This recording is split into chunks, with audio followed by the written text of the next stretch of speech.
Bom, gente, vou convidar aqui para conversar com a gente, já nos aguardando para abrir a edição desta terça-feira, o professor de História Contemporânea na Universidade Federal Fluminense, a UF, Daniel Arão Reis. Professor Daniel Arão, bom dia. Bom dia. Bom dia a todo a você. Obrigado mais uma vez pelo convite e bom dia também aos ouvintes e aos espectadores desse programa. Eu que agradeço, professor, sua presença aqui mais uma vez conosco no programa para a gente falar um pouco sobre os temas importantes da política nacional, os assuntos que afetam o dia a dia dos brasileiros, muitos assuntos para a gente tratar aqui com o senhor, professor, mas eu queria começar, como eu sempre faço aqui com os nossos analistas, falando um pouco sobre os rumos dessa gestão do presidente Lula, que se aproxima do final do seu terceiro ano, já temos mais de 2 anos e 10 meses desse terceiro mandato, enfim, um governo eivado de contradições, um governo que tenta atender aos interesses da classe trabalhadora, ao mesmo tempo que oferece benesses ao andar de cima, aos neoliberais, enfim, tem muita gente que classifica, inclusive, esse governo como de centro-direita. Eu tendo a fazer esse tipo de análise também, que não é nem mais um governo de centro, é uma gestão de centro-direita. Mas, enfim, o fato é que o governo, aos poucos, recupera credibilidade com a aprovação de algumas matérias já no Congresso Nacional que atendem aos interesses dos brasileiros, especialmente essa redução da isenção, aliás, a ampliação da isenção do imposto de renda para quem ganha até R$ 5.000 aqui no nosso país, tema que foi aprovado por unanimidade, tanto na Câmara como no Senado, já sancionado pelo presidente Lula, começa a valer a partir do ano que vem e que beneficia mais de 25 milhões de brasileiros. Por outro lado, o governo aí segue nessa lógica, nessa dinâmica de austeridade fiscal, de fiscalismo, ampliando os cortes de benefícios também para a classe trabalhadora. A última tentativa aí foi, tentativa não, algo que foi fechado lá na Câmara dos Deputados, colocar o pé de meia no piso da educação, retirando recursos da educação, 13 bilhões de reais em média que estão sendo retirados do piso da educação a partir dessa medida aprovada na Câmara. Também tentou se atacar ali o seguro-defeso, algo que foi impedido pelo Congresso, enfim. Mas como é que a gente pode observar o governo, professor, nesse momento onde as contradições são cada vez mais candentes, pelo menos na minha avaliação? Eu queria saber o que o senhor pensa a respeito disso.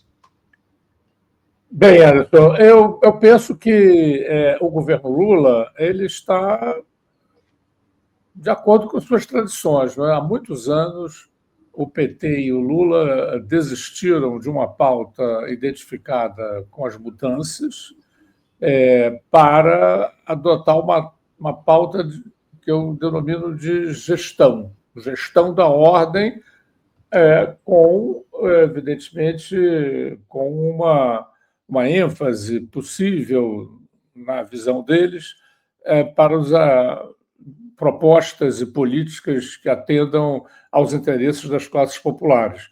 Nesse sentido, eu penso que é razoável continuar caracterizando esse governo como um governo de centro-esquerda.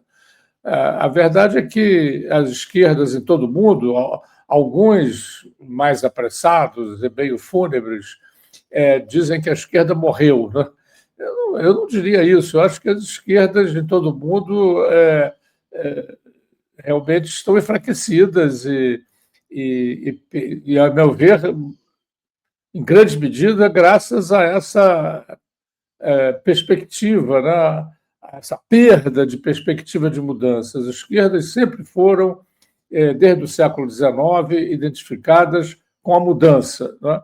E alguns a favor de uma mudança revolucionária pela luta armada, outros mudança pacífica, porém envolvendo grandes restrições à liberdade do capitalismo. E esse mudancismo, essa tradição de mudança, foi se alterando gradualmente e, a partir do final do século XX, né, grande parte das esquerdas em todo o mundo, onde elas existem, evoluíram ou involuíram para essa perspectiva de gestão, perderam a perspectiva de mudança. Isso é muito nítido na trajetória do PT no Brasil, né? Embora ele continue, e a administração Lula também, promovendo mudanças. Você mesmo acabou de registrar aí a isenção do imposto de renda para as faixas mais desfavorecidas da população. Então, o Bolsa Família, toda uma política de atendimento à pobreza mais extrema, também em relação à Amazônia, né? Hoje estamos discutindo a COP30, a questão do desmatamento, né? Quer dizer, houve avanços significativos, embora nesse padrão, né, do desenvolvimento tartaruga, né? Pequenos passos, mudanças moleculares, né? Mas sem perder uma perspectiva mais geral. Né? A gente pode ver isso também na questão da segurança, né? Essa ideia de que a segurança é uma questão dos governadores. A segurança é uma questão internacional. As quadrilhas estão operando organizadas internacionalmente. Então, como é que a segurança pode ser uma questão regional, estadual? Agora descobriu-se o óbvio, que é uma questão nacional. É uma questão internacional, é uma questão nacional, antes de tudo, antes de ser também estadual e municipal. Todos os níveis têm que ser integrados. E o nosso governo demorou demais, né, para acordar para isso, e agora tem essa pendenga que a gente pode discutir aqui em relação à política nacional e às políticas estaduais de segurança. Mas o que eu quero dizer, em resumo, para terminar essa primeira intervenção, é que o governo Lula não merece, a meu ver, nós aí, eu e você, concordamos talvez em discordar, não merece a caracterização de centro-direita. Né? Ele está pela esquerda, mas é uma esquerda moderada, né? Põe moderada nisso, né? E isso, veja bem, é uma expressão das esquerdas internacionais. Eu acho que nós tivemos agora, recentemente, a eleição do prefeito de Nova York. Né? Ele abre uma outra perspectiva. Né? Ele vem com uma perspectiva de mudança. Né? Ele não esconde as suas convicções, né? Se diz perspectivado, né? Quer dizer, orientado por uma perspectiva socialista, combina isso com a questão das chamadas lutas identitárias e, sobretudo, com o cotidiano das populações, propondo mudanças significativas no padrão de vida cotidiano das populações, e por isso foi consagrado com apenas 34 anos. É uma lufada de vento aí, né, que vem nessas esquerdas combalidas, né, e muito concentradas na gestão. E aí não é o Lula só que merece a nossa atenção, né, porque a gente corre o risco de torná-lo um bode expiatório. As lideranças de esquerda, em geral, no Brasil, né, as lideranças políticas, né, estão completamente aspiradas pelo jogo institucional, que é um jogo importante, é um jogo decisivo num regime democrático, mas é um jogo que tem que ser combinado. Aliás, essa era a proposta original do PT, com o investimento nos movimentos sociais. A gente viu recentemente como o povo reage bem, né, quando mobilizado, né, no bloqueio da PEC, da bandidagem, houve um movimento social expressivo, né, que podia ser retomado com a coisa do 6 e 1, com outras pautas fundamentais do ponto de vista popular, mas o governo hesita muito em mobilizar, né, a sociedade. E os partidos, e o governo não é unicamente responsável por isso, os partidos também, os sindicatos, apesar de muito fragilizados, as associações da sociedade civil, a gente tem que também não deixar de colocar o governo Lula no contexto social. Né? As mobilizações sociais precisam ganhar uma autonomia em relação ao governo e aos próprios partidos, né? Porque se as pautas de interesse popular podem avançar e vão avançar, elas dependem muito mais da própria sociedade, do movimento da sociedade, do que propriamente do governo. Sem dúvida alguma. Agora, professor, o que justifica essa hesitação do presidente Lula ou do governo em fazer um diálogo mais próximo com a classe trabalhadora? Porque a gente tem agora o Guilherme Boulos aí como ministro da Secretaria-Geral da Presidência, e ele tem como principal incumbência dialogar, ou permitir, fazer esse diálogo, essa interlocução entre o governo e os movimentos sociais. Fala-se ali de ele realizar encontros de movimentos sociais, de lideranças desses movimentos com o presidente Lula, enfim, vamos aguardar o que é que pode ser feito. Encontros, inclusive, nas cidades, nas periferias. Por que o governo ainda não agiu nesse sentido, de fazer um diálogo mais próximo com a classe trabalhadora? Isso está relacionado apenas ao caráter desse governo, que é um governo de conciliação, de atendimento às demandas da direita, porque, acima de tudo, para que um governo seja popular, ele tem que ter um diálogo direto com a classe trabalhadora. O que é que justifica essa hesitação do governo?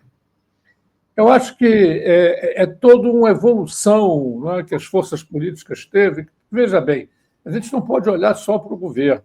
Não é? O governo tem uma responsabilidade grande, inclusive do ponto de vista da história do Brasil. Não é? O governo federal tem superpoderes, tem alguns críticos falam, inclusive, de um poder imperial, não é? Quer dizer, ele tem uma margem de manobra muito significativa. E, efetivamente, na história do Brasil, muitas reformas importantes vieram através do governo. Então, é razoável que a gente mantenha no radar o governo, porque ele tem o desempenho dele, né, tem um impacto decisivo. Porém, é muito importante também a gente não perder de vista os partidos, os movimentos sociais e as lideranças sociais, né? Porque a mobilização social depende fundamentalmente da dinâmica da sociedade, não do governo. Porque se nós fixarmos exclusivamente a visão sobre o governo, a gente perde de vista o essencial, que é o movimento da sociedade. Se o movimento da sociedade não se concretiza, o governo não tem muita a margem de manobra dele diminui. Né? Então, eu penso que a gente está diante de um fenômeno, né, que eu mais uma vez insisto, não é nacional, é internacional, né, de forças de esquerda importantes terem perdido a perspectiva da mudança social, né, da reforma social. Essa era um compromisso fundamental de muitos partidos, e não só do PT, né, do PSB, do PCdoB, né, e de outros partidos que se viram muito aspirados pelos canais institucionais. Eu vejo com preocupação a nomeação do Boulos para essa secretaria-geral. Eu vejo o Boulos muito também, é um líder popular, compromissado com os movimentos sociais, mas eu vejo nele uma trajetória de aspiração também para o alto, né? Como tem sido a trajetória de inúmeras lideranças sociais. Pega aqui no Rio de Janeiro o Lindbergh, né, que era um grande líder estudantil do movimento estudantil, entrou na luta parlamentar, virou prefeito de Nova Iguaçu, quer dizer, pula de um cargo para o outro, mas, né, perdeu, né, as instituições políticas no Brasil, Anderson, muito tradicionalmente, elas são apartadas da sociedade. Elas vivem sobretudo a partir da inauguração de Brasília, né? Elas viram naquela ilha da fantasia que é Brasília. E para além de Brasília, né, há uma apartação geral, né, as instituições políticas do Brasil têm uma dinâmica muito elitista, muito fora do controle da sociedade, e a sociedade acumula muita insatisfação, muita descrença nessas instituições, exatamente por isso. Né? É difícil você ver uma pessoa das camadas populares e mesmo das camadas médias que têm cidadania no Brasil. É muito difícil você encontrar pessoas que se lembrem exatamente em quem votaram para vereador, para deputado estadual, para deputado federal. Então, você tem uma cisão, né, que é histórica entre as instituições políticas e a sociedade. De sorte que, quando eu vejo essas lideranças populares subindo, né, para essas instituições, como foi o caso do Boulos agora, né, isso me preocupa, porque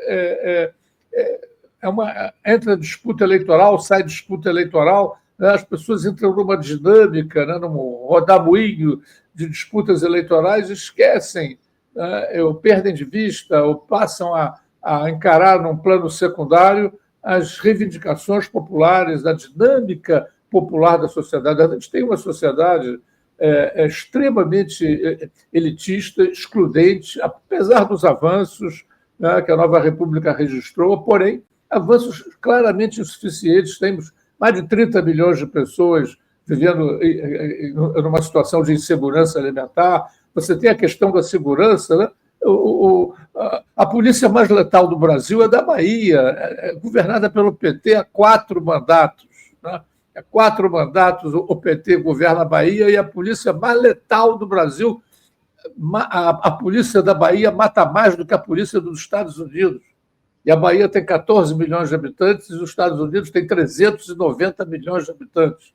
A Bahia mata mais por ano. Quer dizer, isso é uma falência, né, das esquerdas em promover mudanças. Né? A gente sabe que é uma herança tremenda, né? A ditadura potencializou enormemente a face repressiva da polícia militar. Na minha infância, Anderson, eu morava em Santa Teresa, a polícia militar fazia ronda no bairro em duplas montadas a cavalo, e a população chamava a polícia militar de São Cosme e Damião, né? Eram os dois. Quer dizer, era uma polícia que a gente via como uma polícia que estava defendendo a população. E a polícia hoje é capaz dessas atrocidades, inclusive contando com o apoio, às vezes, ponderável da população, porque a população não aguenta mais. O crime organizado domina 20% do território do Rio de Janeiro, né? 1/5 do território do Rio de Janeiro está sob o comando das milícias ou das facções ou das organizações criminosas, né? E isso vai ser empurrado com a barriga, né? Pelas administrações de direita, de centro e de esquerda. Não é só um problema da direita e do centro, é da esquerda também. Então, eu penso que isso tudo tem que entrar em linha de conta, né? E eu penso que as lideranças populares precisam ganhar mais autoconfiança, né? Se inspirar um pouco lá no prefeito de Nova York, né? Que conseguiu realmente fundir, né, as reivindicações de gênero, de identidade, né, melhor dizendo, gênero, as reivindicações identitárias, as reivindicações comuns e correntes do cotidiano, sem perder a perspectiva geral. Usou nos Estados Unidos a palavra socialismo e comunismo são palavras malditas, né? Ele ousou dizer: eu sou socialista, eu quero uma sociedade socialista. A sociedade capitalista não é boa. Então, quanto à nossa COP30, né, e procurando fazer uma articulação entre o que eu estou dizendo e a COP30, esse discurso, não adianta a gente criticar, como o Lula fez, os negacionistas, etc. O problema é que frequentemente, os negacionistas, o que eles chamam de negacionistas, são pessoas identificadas com o desenvolvimento do capitalismo. E o desenvolvimento do capitalismo trouxe para o mundo essa visão produtivista, né, que o Lula e as esquerdas encarnaram durante muito tempo. Né? A verdade é que as esquerdas têm essa tradição também desenvolvimentista. Olha as façanhas, entre aspas, do socialismo realmente existente. Depredaram a natureza. Era uma coisa compartilhada, essa ideia do progresso social e econômico. Né? Essa crítica ecológica começou nos anos 70 do século XX. Aliás, antes disso, nos anos 60, começou a evoluir com muita dificuldade. Hoje alcançou já um padrão bastante significativo, mas ainda continua na defensiva, e na defensiva em relação não é só aos negacionistas, aos desenvolvimentistas. Né? Quer dizer, essa aspiração a desenvolver a qualquer custo, mesmo que depredando a natureza, isso é um outro fenômeno, mas está articulado com aqueles que eu tenho que mencionar aqui. A gente vai entrar daqui a pouquinho, professor, no tema da COP30, temos mais assuntos para desenvolver a respeito disso, mas eu queria tratar de um outro assunto que o senhor também citou nessa sua resposta anterior, aprofundar a discussão sobre esse PL antifacção, sobre o tema da segurança pública, né? Um projeto apresentado lá ao Congresso Nacional pelo governo Lula após aquela mega operação que a gente teve aqui no Rio de Janeiro, que deixou 121 mortos nos complexos do Alemão e da Penha. Dá para dizer que a operação que a gente teve foi uma chacina policial nesses dois complexos. O Congresso Nacional, nesse momento, está em polvorosa discutindo esse tema. Aliás, o deputado Guilherme Derrite, que era secretário de Segurança em São Paulo, foi exonerado só para voltar para a Câmara dos Deputados para ser o relator dessa matéria. Ele, inclusive, alterou o texto enviado pelo governo e o documento dele, de acordo com a militância com os deputados de esquerda, esse texto banaliza o terror e pode desestabilizar todo o sistema penal e o processo penal e processual brasileiro. Professor, o que a gente pode dizer sobre esse tema da segurança pública em um cenário onde a extrema-direita tenta usar esse assunto como arma política? A gente percebe essa ação do Cláudio Castro aqui no Rio de Janeiro teve caráter eleitoreiro, está na cara. O próprio Cláudio Castro disse que esse tipo de operação dá votos a ele. E a gente sabe que o governador do Rio, no ano que vem, certamente virá como candidato ao Senado Federal. Já cumpriu 2 mandatos, não pode se reeleger e deve vir como postulante ao Senado. O que a gente pode falar a respeito desse tema da segurança pública e, principalmente, isso sendo utilizado como arma política eleitoral? Bem, eu diria que as esquerdas, para entrar nesse tema, Anderson, tem que começar fazendo uma autocrítica. Né? Tem que fazer uma autocrítica radical, e isso para ganhar credibilidade, inclusive, junto à opinião pública. Porque a verdade é que as esquerdas subestimaram gravemente esse problema. Lá atrás, nos anos 80 ainda, o governador Brizola, quando assumiu aqui o Rio de Janeiro, a governança, tomou uma decisão fundamental ao proibir a polícia militar de violentar os lares, arrebentar a porta de casa, reprimir de maneira indiscriminada a população. Mas ficou nisso. Né? Isso foi uma grande medida, considerando a tradição da ditadura de pau puro em relação aos pratos populares. Né? Então, eu penso que isso foi uma mudança significativa, mas não teve sequência. Né? E acabou fazendo com que os governos federais, né, quando o Lula assume a presidência da República, a tendência é essa que eu já me referi. O problema de segurança é dos Estados. Não é dos Estados, o problema de segurança é internacional. Pô. E também, por ser internacional, é nacional. E a verdade é que houve uma subestimação gravíssima em relação ao assunto. Né? E as coisas vão piorando cada vez mais. Né? Vão piorando cada vez mais. E não só uma conciliação, mas uma cumplicidade. Eu já me referi aqui à Polícia da Bahia, que é governada pelo PT. Eu insisto em dizer isso, pode ser desagradável aos ouvidos petistas, mas eu insisto nisso, menos para fazer o PT de bode expiatório, e mais para chamar a atenção para a cumplicidade das esquerdas na subestimação da segurança. Isso foi avolumando, isso foi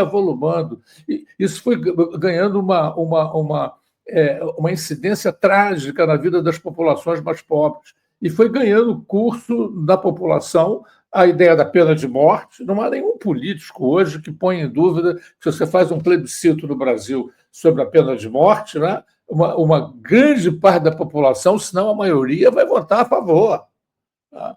E a mesma coisa em relação ao massacre. Né? É claro que eu também compartilho a ideia de que essas pesquisas foram feitas de maneira assodada e parcial. Né? Porém, é fato também que é uma grande parte da população que tem essa perspectiva do bandido bom e do bandido morto. E as esquerdas, frente a isso, né, responderam apenas com a pauta dos direitos humanos, que é uma pauta fundamental, que é uma pauta que não pode ser... As esquerdas não podem abrir mão disso. Né? Os bandidos têm direitos humanos, sim. Né? Temos que dizer isso mesmo contra maiorias. Agora, ao mesmo tempo, a gente não pode se limitar a isso. As esquerdas têm que ser capazes de uma política de segurança, de uma política de combate a essas gangues, né? Porque essas gangues são nada mais, nada menos do que a orientação ilegal de enriquecimento. Você tem, no capitalismo brasileiro, uma orientação legal para o enriquecimento indiscriminado, que é simbolizado pelo capital financeiro, pelas especulações na Bolsa de Valores. As pessoas se enriquecem sem produzir, sem trabalhar, apenas especulando. Quer dizer, mas essas operações são defendidas pelo Estatuto Legal brasileiro. Mas as gangues, qual é a perspectiva delas? É enriquecer à custa dos pobres, enriquecer à custa da população.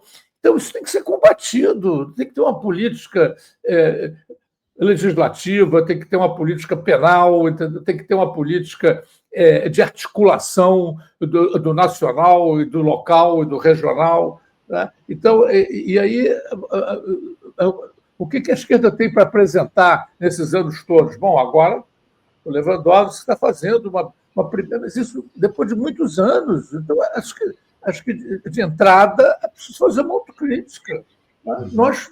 As esquerdas subestimaram gravemente essa questão é a principal, todas as pesquisas evidenciam isso, é a principal reivindicação do povo brasileiro, é ter segurança.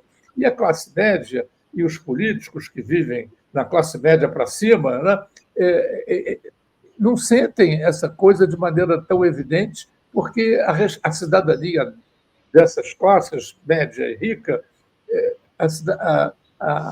o estatuto de cidadania dessas classes é respeitado. Mas as classes populares não têm cidadania. Essa democracia nossa não alcançou as classes populares do ponto de vista da cidadania, alcançou parcialmente do ponto de vista da distribuição.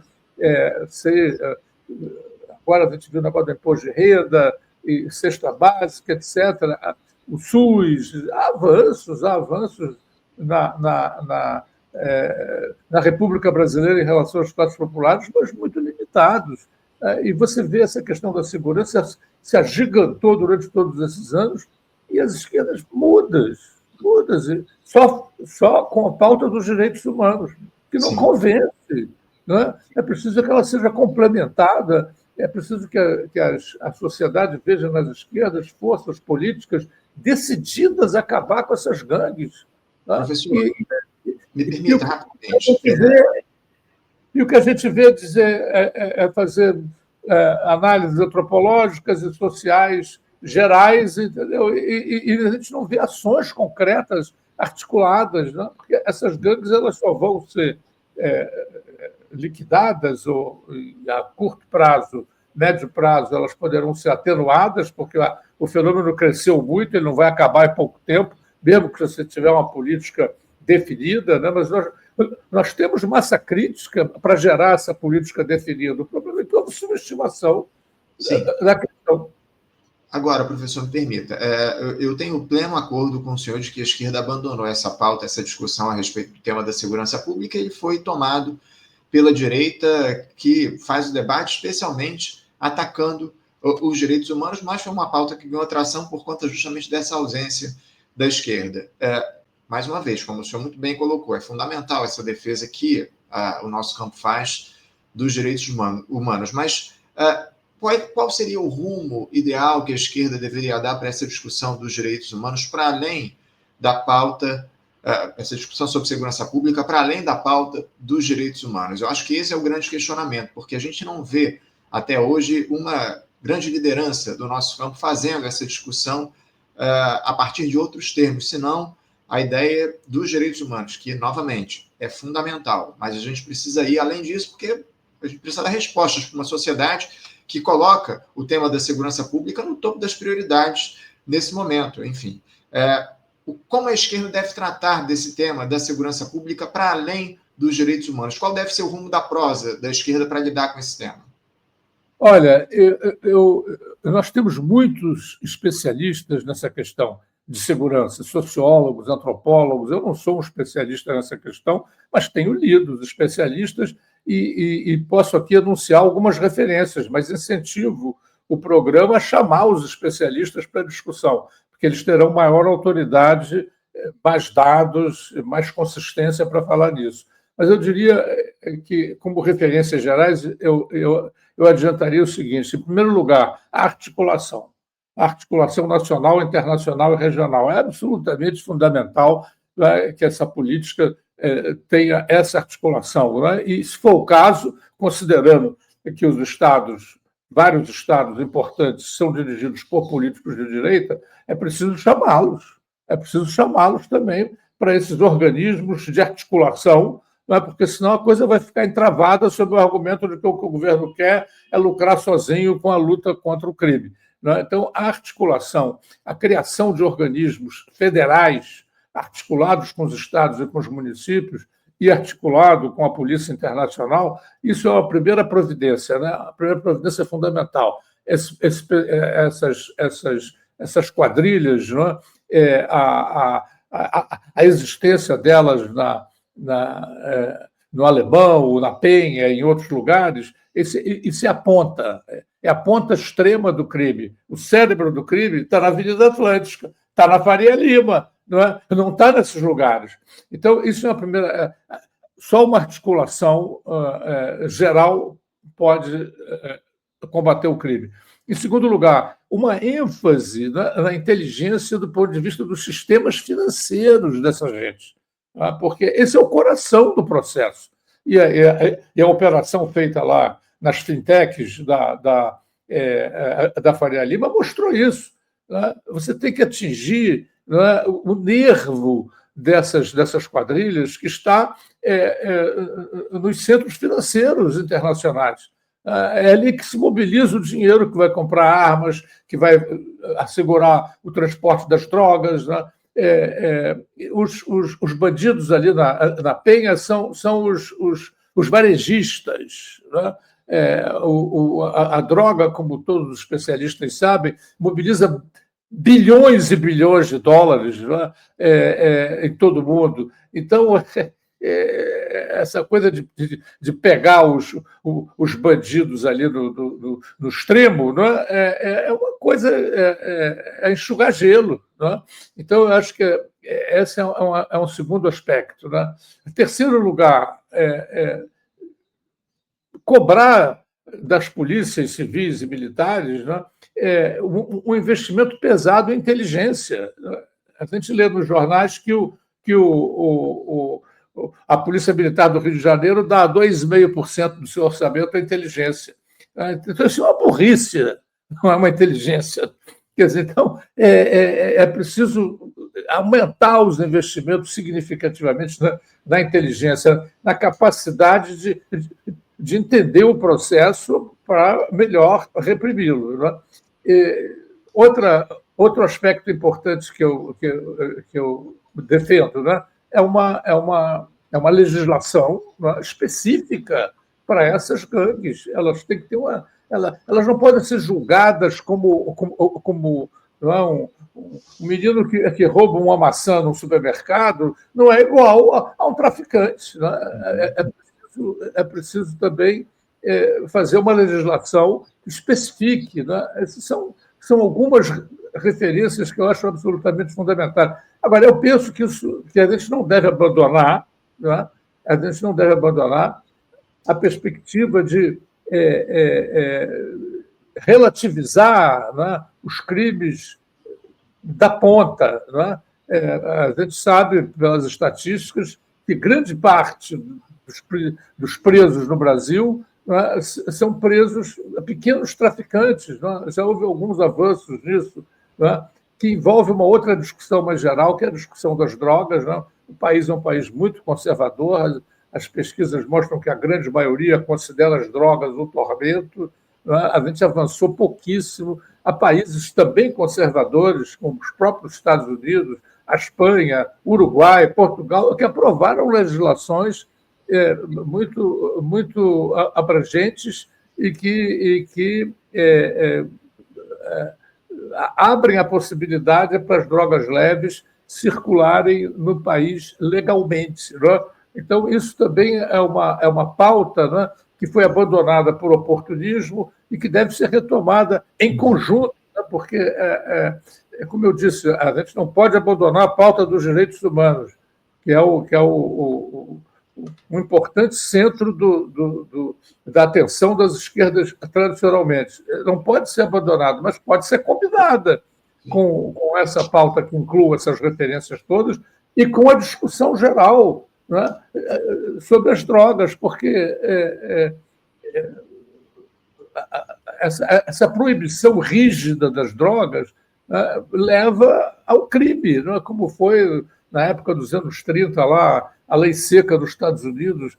A gente tem que entender as drogas como um fenômeno social e não como um fenômeno policial, tá? Apenas policial. A gente tem que distinguir, né? Tem que distinguir a repressão às gangues que aterrorizam as populações, sobretudo as populações mais pobres, que as gangues não aterrorizam, não até agora, né, as classes médias e as classes ricas, né? Aterrorizam as classes populares.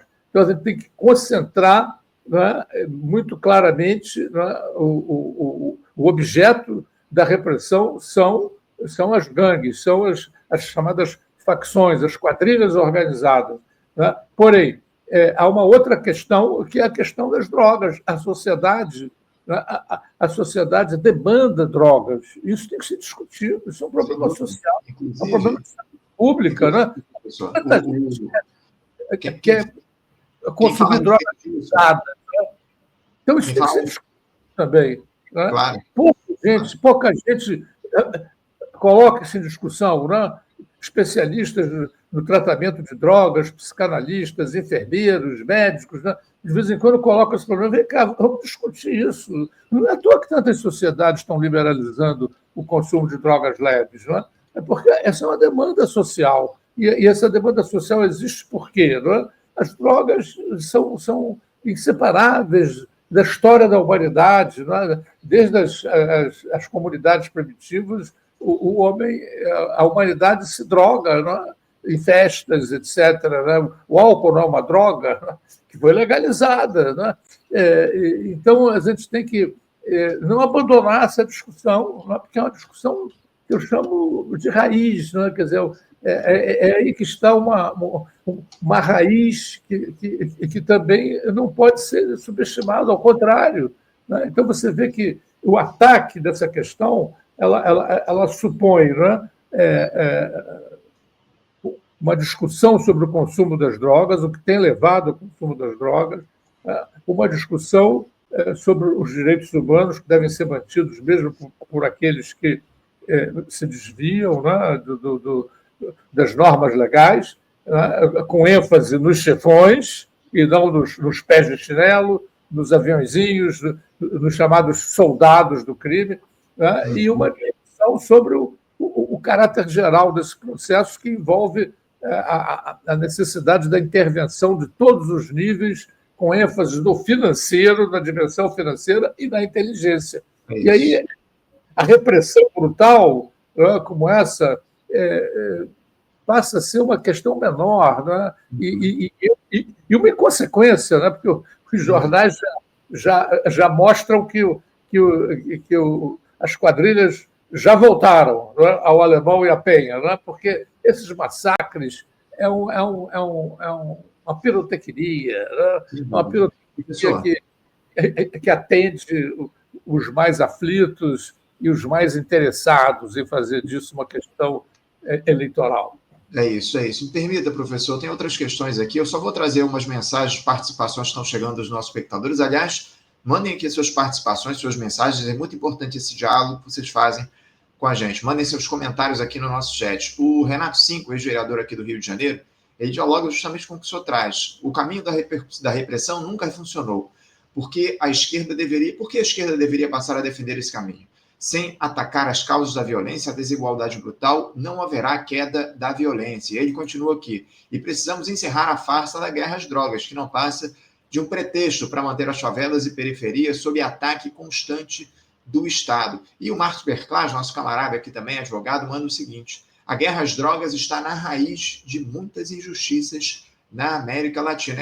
Essa é a grande questão que está colocada, esse tema da guerra às drogas, a necessidade de se descriminalizar as drogas aqui no nosso país. A gente tem conversado muito com especialistas aqui no programa, viu, professor? Na semana passada, inclusive, esse foi o tema do nosso debate aqui no Faixa Livre, essa questão da segurança pública. Enfim, a gente tem trazido muitas pessoas aqui que conhecem profundamente a respeito desse tema para dialogar conosco. Vamos continuar trazendo aí ao longo dos próximos dias. Mas eu queria mudar de assunto, professor, para tratar disso que eu comentei. Eu estou de olho no relógio aqui, já temos outros temas. Eu queria falar da COP30, que começou lá em Belém. O senhor já citou em uma das suas respostas rapidamente. Eu queria aprofundar esse tema porque o presidente Lula, no discurso dele de abertura do evento da Conferência do Clima da ONU, ressaltou a necessidade de se impor uma nova derrota aos negacionistas, como o senhor mesmo disse numa fala anterior, disse que a realização da conferência na Amazônia é uma proeza diante dos problemas enfrentados no Pará e que é mais barato financiar o clima do que as guerras. No entanto, professor, o governo do presidente Lula ele vem mantendo parceria com o agro ao longo dos últimos tempos, o agro que ataca diretamente o meio ambiente, aprovou o novo licenciamento ambiental, inclusive, o governo defendeu a exploração de petróleo na foz do Amazonas pela Petrobras, enfim. Dá para dizer, professor, que o governo Lula ele tem, de fato, compromisso com o meio ambiente? Médio, como sempre, né? Médio. O governo Lula é o governo da conciliação. Eu acho que o grande opositor não é o negacionismo, não é o desenvolvimentismo. E o Lula foi um desenvolvimentista. Eu fui um desenvolvimentista. As esquerdas todas eram desenvolvimentistas, nesse sentido de que o que vale é o progresso. Né?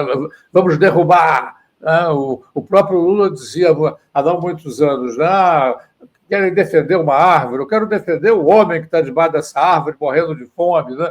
Quer dizer, então, esse desenvolvimentismo, né, que era geral, envolvia direita e esquerda, precisa ser melhor discutido. Né? Tem sido muito discutido ao longo desse meio século, né? ou um pouco mais de meio século, mas é preciso aprofundar mais, porque isso é que está na raiz. Né? Os negacionistas, o Trump são pessoas que extrapolam, né? E se tornam alvos fáceis, mas o desenvolvimentismo continua a dominar os nossos parceiros, né? No BRICS, né? A Índia. A Índia está plenamente se incorporando essa perspectiva ainda. A China está há muito pouco tempo, agora já há alguns anos para cá, inverteu as suas prioridades e se tornou um grande investidor em energia limpa. E o próprio Brasil, né, que tem o orgulho de mostrar que a sua matriz energética se destaca, né, ainda tem muito dever de casa a cumprir. Né? A gente tem muitas melhoras do ponto de vista do desmatamento, mas ele continua sendo uma chaga. Né? A gente podia ter avançado muito mais no desmatamento. E, como você bem disse, esse recuo em admitir a exploração petrolífera lá na foz do Amazonas, né, não é também uma expressão desse desenvolvimentista? Né? Quer dizer, você pode não ser negacionista e manter um pé no desenvolvimentista. O que a gente tem que combater é essa noção, e que os ecologistas têm feito muito bem, né, esses anos todos. Esse desenvolvimentismo tem que ser criticado. Né? Há outras maneiras de se desenvolver, e os ecologistas têm mostrado isso. Né? Há outras maneiras de se desenvolver o chamado desenvolvimento sustentável, né? Perfeitamente viável e defende as florestas, defende o ar limpo, defende as águas não poluídas e, ao mesmo tempo, pode registrar índices de crescimento bastante consideráveis e razoáveis. Então, eu penso que é isso que tem que ser discutido melhor. Né? E o Brasil, apesar dos avanços, né, ainda deve avançar muito mais. Né? Esse desmatamento já podia ter chegado ao desmatamento zero. Né? Impedir o desmatamento predatório, né? Põe polícia no assunto, forma guardas florestais, investe, nisso Lula tem razão, investe na economia sustentável, né? Porque às vezes a pessoa desmata, às vezes a pessoa é recrutada para depredar, porque não tem alternativas de sobrevivência. Então, é preciso programas, né, de desenvolvimento sustentável, de modo que as pessoas se sintam atraídas, né? Como hoje o Gabeira estava lembrando na sua crônica, muito ponderada hoje a respeito dessa questão, né? Porque a COP30 tem resultados magros, mas é o que nos resta. A gente tem que reforçar, incentivar, prestigiar a COP30, por mais que ela tenha sido enfraquecida pela ausência das grandes lideranças da Rússia, da Índia, da China, nossos parceiros do BRICS. Né?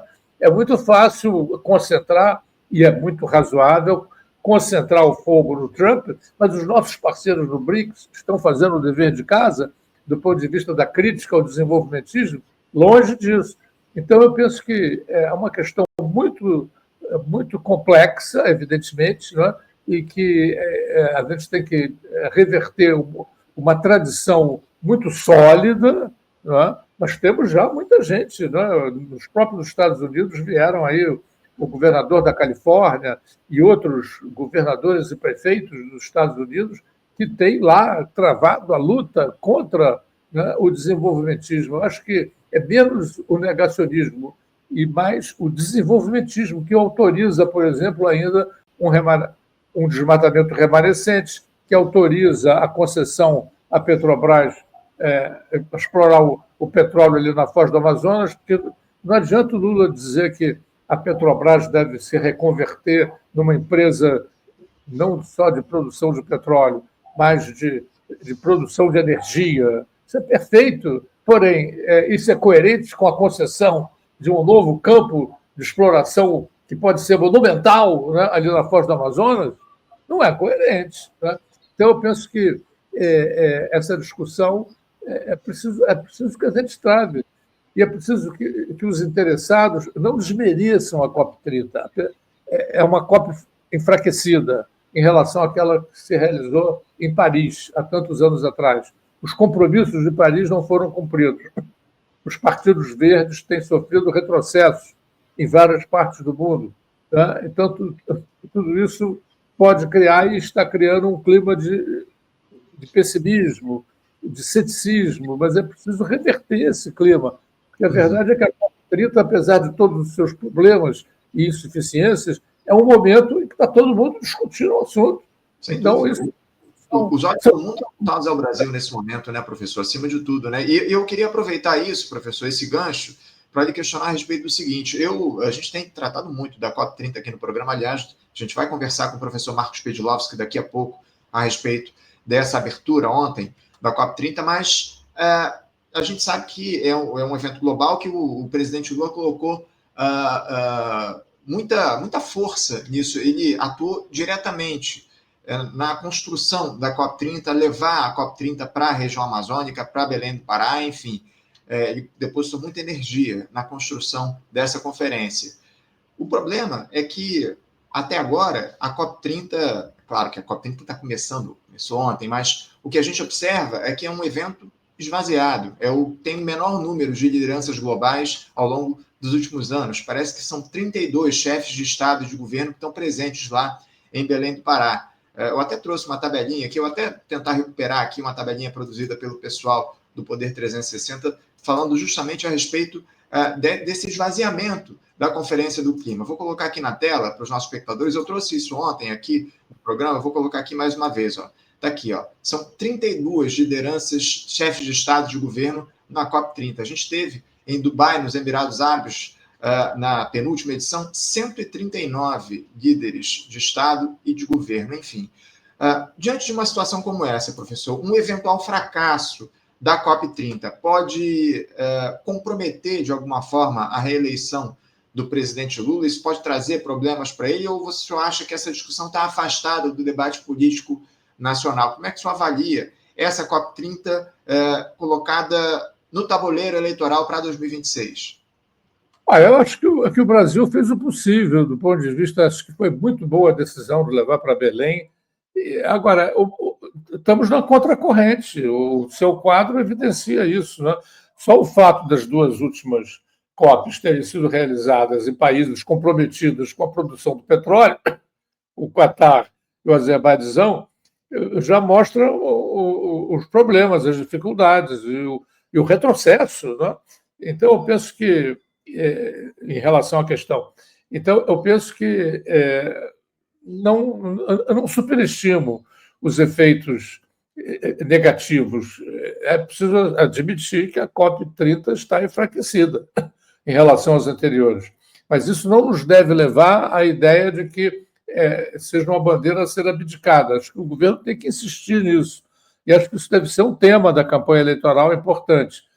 Porém, não penso que vai ser um tema decisivo.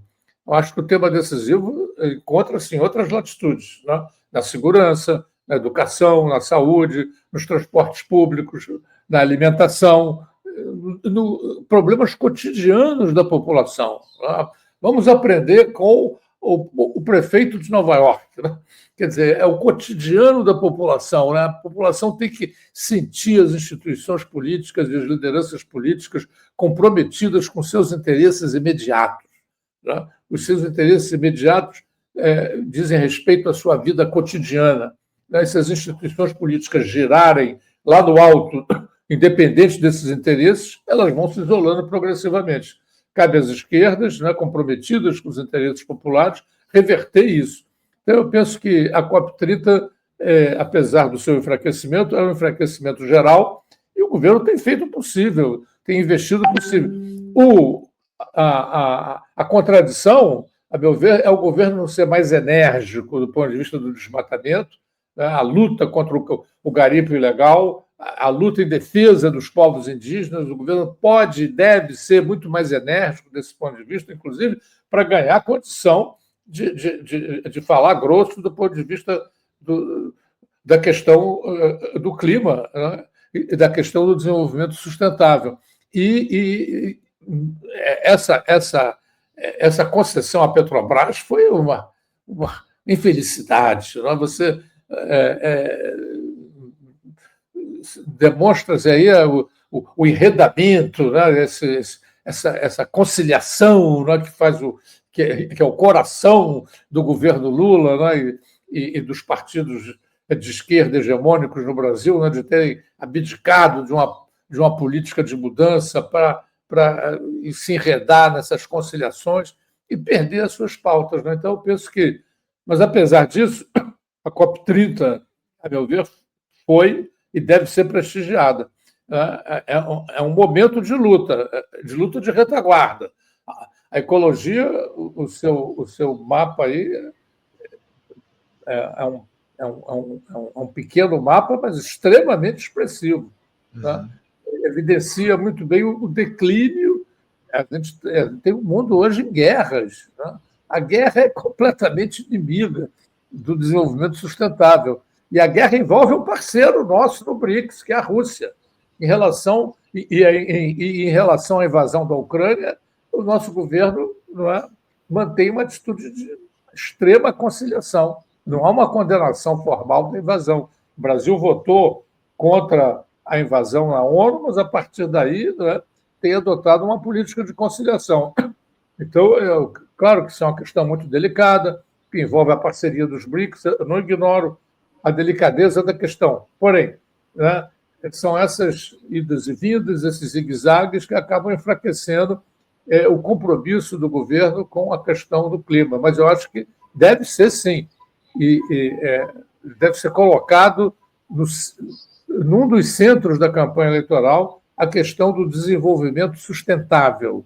A gente tem que mostrar, aproveitar todas as campanhas eleitorais, todos os momentos de discussão política, quando as pessoas levantam os olhos dos seus problemas cotidianos para ver mais alto e mais longe, né? A gente tem que aproveitar para discutir as bases da tradição desenvolvimentista, as esquerdas, fazer autocrítica desse progressismo a todo custo, né? E mostrar as virtudes do desenvolvimento sustentável. Trazer os chefes lá. Aqui eu tenho meu livro de cabeceira do Davi Copenhaver, né? Quer dizer, a queda do céu. Né? Senão o céu vai cair, o céu já está caindo. O céu caiu lá no Paraná, em Rio Bonito. Né? Destruiu O céu caiu na Jamaica, o céu vem caindo, né? E a civilização humana precisa realmente abandonar essas matrizes, né? Essas matrizes depredadoras do ambiente e construir um desenvolvimento sustentável. Era isso que eu ia citar, professor. Esse tema do meio ambiente, das mudanças climáticas, já está no centro das preocupações das populações em todo o mundo, aqui no Brasil e em outras regiões. A gente tem muito falado a respeito disso, dos frequentes episódios extremos, eventos extremos climáticos que têm acontecido pelo mundo todo. A gente teve essa situação lá em Santa Catarina, se eu não estou enganado, esse tornado, Santa Catarina ou Paraná? Agora me fugiu. Paraná. Exato. Paraná, a gente teve no Paraná esse evento climático, esse tornado, que deixou mortos, enfim, um rastro de destruição. Isso está, obviamente, relacionado ao tema das mudanças climáticas. A gente vai continuar tratando disso aqui ao longo do programa, professor. Quero agradecer muito a sua presença aqui com a gente. Tivemos o ano passado as inundações no Rio Grande do Sul. Muito bem lembrado, muito bem lembrado. Todo ano a gente tem um evento climático extremo para tratar aqui no Brasil e, infelizmente, isso se tornou rotina no nosso país, graças a esse negacionismo que está colocado por parte das lideranças globais em relação às mudanças climáticas. Professor Daniel Aranjuez, quero agradecer demais a sua presença, a sua participação conosco mais uma vez no Faixa Livre. Muito obrigado. Em breve a gente volta a conversar aqui no programa. Um bom dia, uma boa terça-feira para o senhor. Meu forte abraço. Bom dia, Anderson. Obrigado. Agradeço eu o convite. Abraço, até a próxima. Conversamos aqui com Daniel Aranjuez. Daniel Aranjuez, que é professor de História Contemporânea na Universidade Federal Fluminense, a UF.